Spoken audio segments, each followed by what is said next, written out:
આ તો આટલા 10 ફોન કર્યા ત્યારે તમે આયા છો.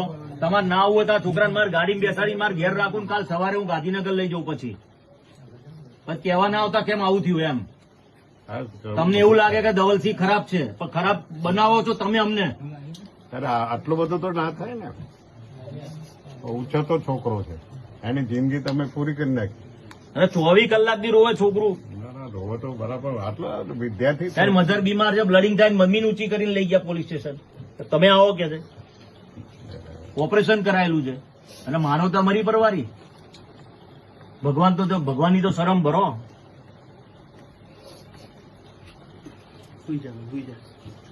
ધીરે દુખાતું હશે. સાલા બેરહમ છે, આપણે જેને માર્યો છે.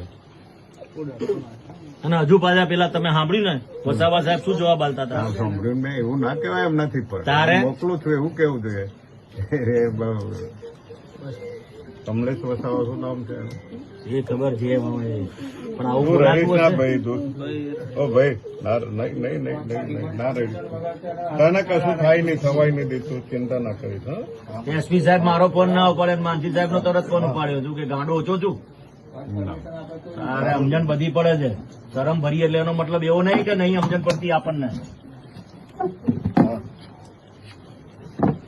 2 કલાકથી વસાવા સાહેબ બિહાડી રાખીને એમ કે 2 કલાક થશે, મારે 1.5 કલાક થશે, 1 કલાક થશે. હમણાં અહીંયાથી આખું ગામ લઈને હું પોલીસ સ્ટેશન ચાલતો ગયો હોત ને સાહેબ, બધી પોલીસ આવી ગઈ હોત મારી જોડે. બધું શક્ય છે, બધું શક્ય છે, પણ તમે મદદ કરો ગરીબોને. આ ખોટું છે.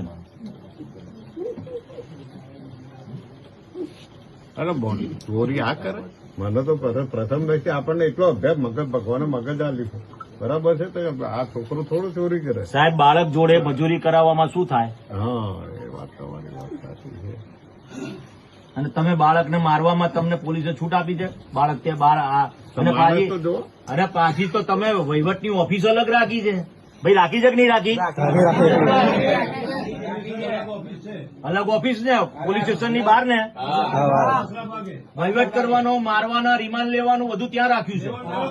અને પાછા હજુ એને બચાવવાની વાત કરો છો પીઆઈ ને.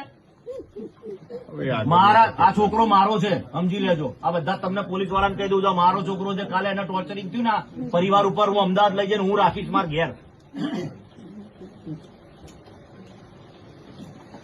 તમારે અરજી લેવી હોય તો લો, ના લેવી હોય તો કઈ નહીં. મારે 2 દિવસમાં આનું રિઝલ્ટ જોઈએ. બરાબર? બરાબર. અરજી લેવા આયા છેલ્લે રહી રહીને. ફરિયાદ દાખલ કરવાની હોય તો અરજી લેવાની.